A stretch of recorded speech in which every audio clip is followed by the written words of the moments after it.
안녕하세요. 재테크메이트입니다. 얼마 전 골드만삭스의 충격 전망이라는 뉴스 기사들이 많이 뜨면서 이제 막 투자를 시작하시는 분들께서 약간의 불안감을 가지고 계신 분들이 있는 것 같습니다. 오늘 영상에서는 이러한 전망을 굳이 신경 써도 되지 않는 이유와 투자 초기에 횡보장이 길면 오히려 수익률에 도움이 되는 이유를 15년간의 가상 백테스트를 통해 말씀을 드려볼까 합니다.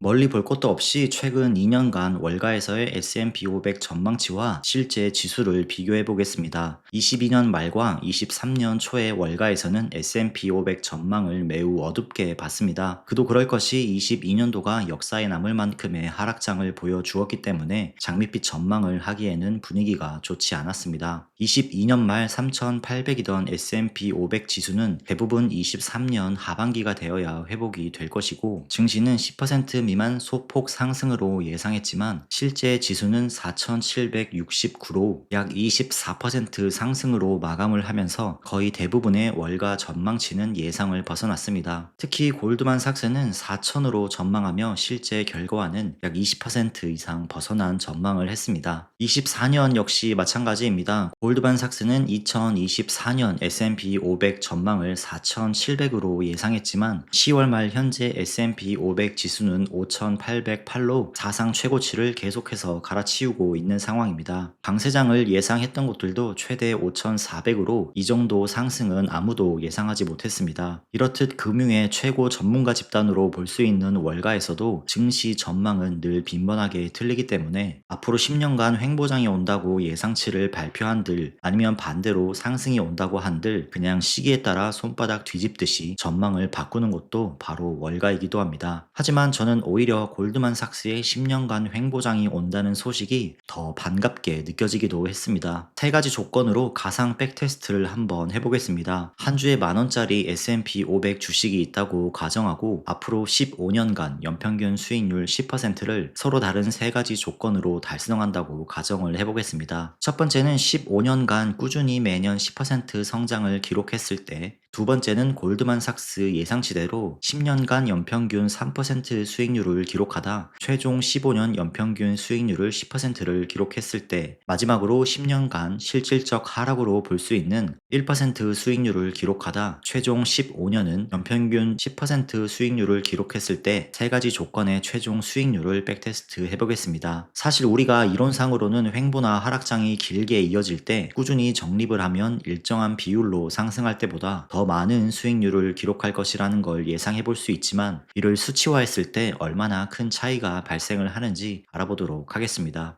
영상에서 보시는 것처럼 매월 30만원씩 S&P 500을 월 적립식으로 투자하는 것으로 기준을 잡았습니다. 앞서 말씀드린 것처럼 세 가지 수익률 조건을 엑셀을 활용해서 10년간 수익률을 10%일 때, 3%일 때, 1%일 때 세 가지 조건을 구분했고 나머지 5년간은 수익률 조정을 통해 세 가지 조건 모두 연평균 수익률 약 10%를 기록한 것으로 백테스트를 진행했습니다. 180개월간 테이블을 모두 보여줄 순 없어 초기 1년과 마지막 1년 데이터를 따로 뽑아봤습니다. 15년간 10% 수익률을 매년 꾸준하게 달성을 했다면 15년 후 최종 종가는 43,910원이며 누적으로 2,820주를 매수할 수 있었습니다. 두 번째 조건으로 처음 10년간은 연평균 수익률 3%로 세팅을 하고 나머지 5년간 주가가 급등하면서 15년간 연평균 수익률을 동일하게 10%를 달성했다고 가정한다면 최종 종가는 43,910원으로 동일하고 15년간 누적으로 매입한 수량은 3,890주가 되는 걸 확인할 수 있습니다. 마지막으로 초기 10년간은 연평균 수익률 1%로 실질적 마이너스라고 보고 마지막 5년간 수익률이 상승해서 동일하게 15년 연평균 수익률 10%를 달성했다고 가정한다면 종가는 마찬가지로 43,910원으로 동일하지만 누적 매입 수량은 4,257주로 앞선 두 가지 조건 대비 상당히 많은 수량을 매수한 걸 볼 수 있습니다. 이렇게 세 가지 조건의 최종 수익률을 비교해보면 다음과 같습니다. 15년간 매년 꾸준히 10%씩 상승했을 땐 평가 금액이 약 1억 2,400만 원으로 최종 수익률은 129.35%를 기록했습니다. 하지만 초기 10년간 횡보했을 경우는 평가 금액 약 1억 7천만 원, 최종 수익률은 216.36%를 기록했습니다. 마지막으로 초기 10년간 실질적으로 하락을 기록했을 경우에는 평가금액 약 1억 8,700만 원, 수익률은 246.21%를 기록하며 15년간 꾸준히 상승했던 첫 번째 조건 대비 거의 2배에 가까운 수익률을 기록한 걸 볼 수 있습니다. 세 조건 모두 최종 연평균 수익률은 10%로 동일하지만 최종 평가 금액 및 수익률은 상당히 큰 차이를 기록한 걸 확인할 수 있는 백테스트였습니다. 이를 차트로 확인해보면 더 극명한 차이가 나타나는 걸 볼 수 있습니다. 누적 매입 수량을 차트로 확인해보면 약 3에서 4년 정도 지난 시점부터 매입이 가능한 수량에서 확연히 차이가 발생했습니다. 이를 통해 내가 적립식 투자를 시작한 초기에는 주가가 계속해서 상승하는 것보다 횡보하거나 하락하는 것이 더 많은 수량을 매수하는데 도움이 되는 걸 볼 수 있습니다. 물론 투자 시작하는 초기부터 평가 손익이 마이너스로 시작을 한다면 장기 투자하는데 심리적 불안감이 있을 수는 있지만 오늘의 이 결과를 잘 이해하고 있다면 어려운 상황 속에서도 버티는데 조금이나마 도움이 될 것입니다. 평가 금액 추이도 차트로 비교를 해보겠습니다. 10년간 꾸준히 10%씩 상승을 했을 경우 마찬가지로 3에서 4년 정도 지난 시점부터 평가 금액에서 차이가 발생하는 걸 볼 수 있습니다. 특히 약 12년이 지난 시점까지도 평가 금액에서 꾸준히 앞서 나가는 걸 볼 수 있습니다. 하지만 10년간의 횡보장을 잘 버텨냈다면 언젠가 찾아올 급등장에서 꾸준히 10% 수익률을 기록할 때보다 더 가파르게 자산이 상승하는 걸 볼 수 있습니다. 세 가지 조건 모두 15년 연평균 수익률은 10%로 동일하지만 초기에 어떤 장에서 시작을 하느냐가 결과에 이렇게 큰 차이를 줄 수도 있습니다. 미국 지수 ETF에 적립식 투자를 하는 것은 사실 누구나 할 수 있는 투자법입니다. 하지만 생각보다 꾸준히 투자를 이어나가는 사람이 잘 없는 것도 사실입니다. 주식이 꾸준히 오르면서 분위기가 좋을 때는 너도 나도 적립식 투자를 한다고 하지만 지난 22년도와 같은 하락장이 왔을 때 상당히 많은 사람들은 주식 투자의 공포를 견디지 못하고 시장을 떠나는 경우가 많았습니다. 이럴 때일수록 오늘 제가 보여드렸던 백테스트 결과를 계속해서 상기시킨다면 적립식 투자를 꾸준히 이어나갈 수 있는데 조금이나마 도움이 되지 않을까 생각합니다. 마지막으로 우리가 다양한 투자법 중에서도 적립식 투자법을 왜 선택했는지 초심을 잃지 않는 것도 매우 중요합니다. 제가 적립식 투자를 하는 이유는 개별 종목 분석에 대한 시간 및 노력을 들이지 않아도 되는 점, 그리고 이번 골드만삭스의 증시 전망과 같은 외부 노이즈를 신경 쓰지 않아도 되는 점, 마지막으로 큰 돈을 투자하더라도 마음 편히 잠들 수 있는 환경을 만들기 위해 적립식 투자를 선택했습니다. 앞으로 10년간 S&P 500이 어떤 방향으로 흘러갈지 예상할 수 없기 때문에 저는 앞으로도 그저 묵묵히 적립식 투자를 이어 나갈 것이며 여러분들께 중간중간 계좌 현황을 공유 드릴 수 있도록 하겠습니다. 오늘 영상은 여기까지입니다. 도움이 되셨다면 구독과 좋아요 부탁드립니다. 다음 시간에도 더욱 유익한 영상으로 찾아뵙겠습니다. 시청해주셔서 감사합니다.